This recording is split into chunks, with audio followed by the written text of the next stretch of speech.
உங்கள் வீட்டில் நடக்கிற எல்லா விருந்துகளையும் ரொம்ப சந்தோஷமாக மாற்றணுமா? கீயாஸ் கிச்சனுக்கு கால் பண்ணுங்கள்.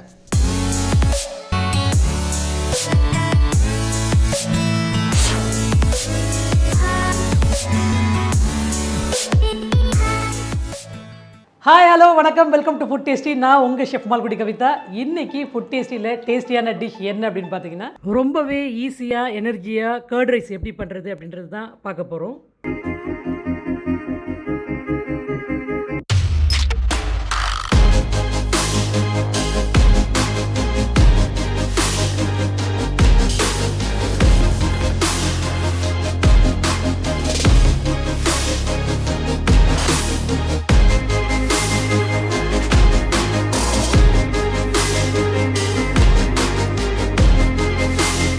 தயிர் சாதம் செய்கிறதுக்கு என்னென்ன இன்க்ரீடியன்ஸை பயன்படுத்தி பண்ண போகிறோம் அப்படின்றத இப்போ நம்ம பார்க்கலாம். பச்சரிசி சோறு, கெட்டி தயிர், காய்ச்சின பால், காஞ்ச மிளகாய், பச்சை மிளகாய், கருவேப்பிலை, இஞ்சி, உளுத்தம்பருப்பு, கடுகு, உப்பு, பெருங்காயத்தூள், தாளிப்புக்கு எண்ணெய்.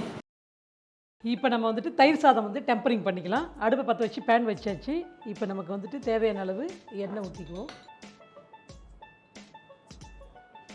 எண்ணெய் காஞ்சதுக்கப்புறம் யூஸ்வலாக நம்ம எப்படி தயிர் சாதம் தாளிப்போமோ தாளிக்கணும், அதே மாதிரி தான் தாளிக்கிறோம். தயிர் ஃப்ரெஷ் யோகட்டாக இருந்துச்சுன்னா இட் வில் பி பெட்டர். அப்படி ரொம்ப புளிப்பாக இருந்துச்சு அப்படின்னா நம்ம பால் அதிகமாக ஊற்றிக்கிட்டு தயிரை குறைச்சிக்கோங்க. நம்ம ஃப்ரெஷ் யோகட் தான் இப்போ நம்ம யூஸ் பண்ணுறோம்.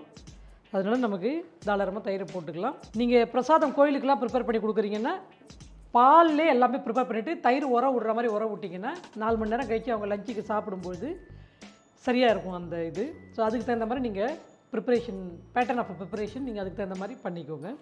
இப்போ காஞ்ச மிளகா ஒரு 4-5 காஞ்ச மிளகா போட்டிருக்கோம். கடுகு ஒரு 1/4 டீஸ்பூன் கடுகு, உளுந்து ஒரு 1/4 டீஸ்பூன், பெருங்காயம் சிறிதளவு, கருவேப்பிலை சிறிதளவு, இஞ்சி 1 டீஸ்பூன், பச்சை மிளகா ஒரு 2 பச்சை மிளகா சாப் பண்ணி போட்டுக்கோங்க. உளுந்து நல்லா இந்த மாதிரி கோல்டன் கலர் வந்ததுக்கப்புறம் இந்த பச்சை மிளகாலாம் போட்டிங்கன்னா கரெக்டாக இருக்கும். தாளிப்பு தயாராகிடுச்சு. அடுப்பை ஆஃப் பண்ணிடலாம். இப்போ நம்ம ரைஸை மேஷ் பண்ணி ஒரு இடத்துல வச்சுருக்குறோம். இது என்ன பண்ணுறீங்கன்னா, ரைஸ் இந்த மாதிரி குழைச்சி இருந்துச்சு அப்படின்னா உங்களுக்கு தயிர் சாதத்துக்கு கரெக்டாக இருக்கும். இந்த ரைஸில் ஃபஸ்ட்டு பால் கொஞ்சம் கோல்டு மில்காக ஊற்றிக்கோங்க. சூடு பால் ஊற்றாமல் கோல்டு மில்காக ஊற்றிக்கோங்க. இதை மிக்ஸ் பண்ணிப்போம். முதல்ல சாப்பாடு வடிக்கும் போதே உப்பு போட்டு வடிச்சிங்கன்னா கரெக்டாக இருக்கும். அப்படி இல்லைன்னா இப்போ நீங்கள் போடும்போது மிக்ஸ் பண்ணும்போது பார்த்துட்டு இன்னும் கொஞ்சம் வேணும்னா போட்டுக்கலாம். வடிக்கும் போது உப்பு போட்டு வடித்தா தான் அதோடைய டேஸ்ட்டு நல்லாயிருக்கும். எப்பயுமே சாதம் வடிக்கும் போது ஒரு 1/2 உப்பாவது போட்டு வடிங்க. ஓகே, இப்போ நம்ம தயிர்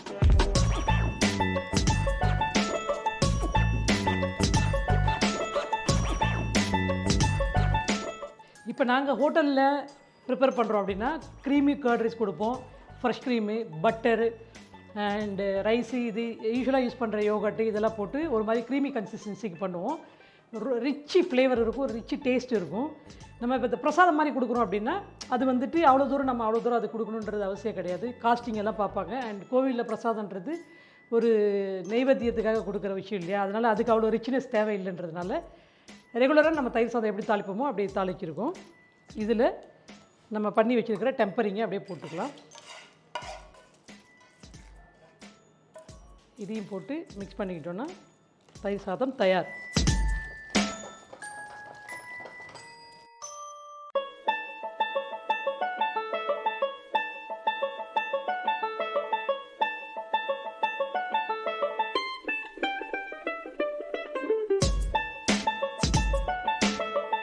இப்போ தயிர் சாதம் ரெடி ஆகிடுச்சு. இதை நம்ம வேறு ஒரு பவுலுக்கு மாற்றிக்கலாம்.